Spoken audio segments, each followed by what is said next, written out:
David Eldred writes, the box office sales in the U.S. for The Force Awakens has been record-shattering. Compared to Avatar, the international box office has been lacking, especially if you dig in and look at the weekly earnings compared to Avatar's weekly earnings. Why do you think the rest of the world hasn't pushed The Force Awakens sales as it did with Avatar?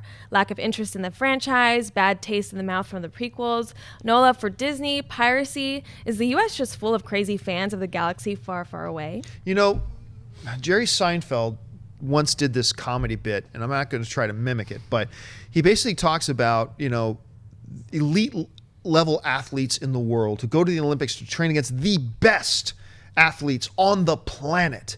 And a guy wins a silver medal, and he says the first question that everybody asks, oh, what went wrong? What happened? Why'd you fail? You know, that sort of thing. When you look at Star Wars The Force Awakens and the box office that it's done, it has made, not including North America, over $1 billion. Only like 17 movies in history have ever made $1 billion worldwide. Not counting North America, The Force Awakens has made over $1 billion. If you do include North America, which has made about $881 million at this point, highest grossing movie ever in history for domestically, it's almost at $2 billion. But a lot of people are asking the question, what went wrong? Nothing went wrong.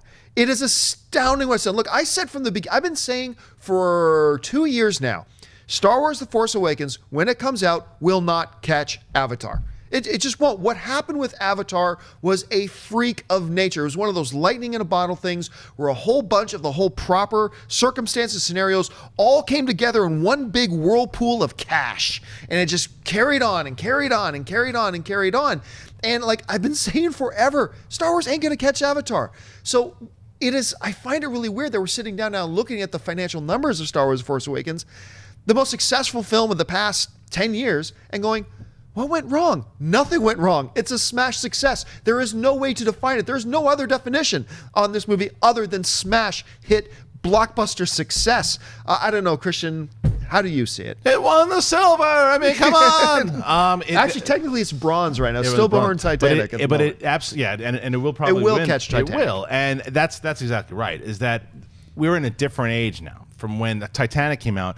The amount of blockbusters, the amount of genre films, like we didn't have. We were in the superhero craze. We were in like, even the big summer movies. It was a different. The summer blockbuster was very different now. Even and Avatar carried into I think August or September. That doesn't happen. That was crazy. That doesn't happen. And Star Wars itself will not carry in. Remember how fast Star Wars made all those records as well too. Now it's going to trail off because you're going to have Batman v Superman and Deadpool and all these other movies.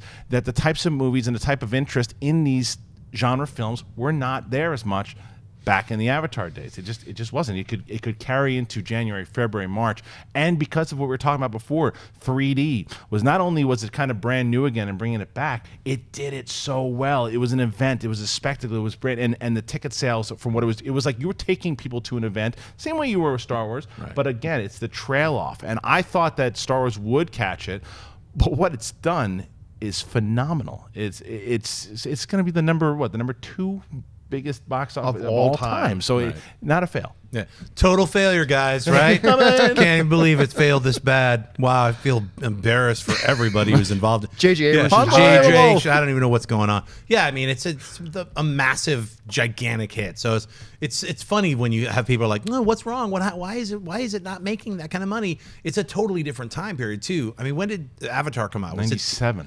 No. You're thinking Titanic. No, Avatar. 2006. 2009. Yeah, I mean, look. I mean, you have to look at like our streaming. I mean, we have Netflix, Amazon, Hulu, a billion other things coming out.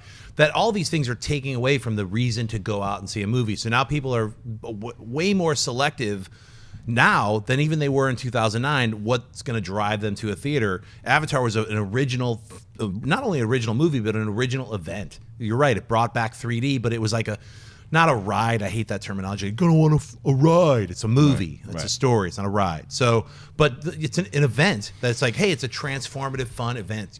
It's different than any of these other films that you'll see. You're going to this entire different planet. It's in 3D. Right. The 3D is incredible, and it's brand new. Star Wars has been around now for how many years? Over 40 years, right? 1977. Yeah, so, and it has the prequels. There's a lot of things that are going against it as far as making that original kind of money. but it's made so much money in the arena that it's in now that, I mean, I can't even compare like what, when they do the box office then to now, the changes in 3D and this and that, but it's by no means a failure. I mean, it's weird to think about it that way. Hey guys, if you like this clip, click here to watch the entire episode. Also, make sure you subscribe to our YouTube channel because it'll help you stay up to date with all the stuff we've got going on here at Collider.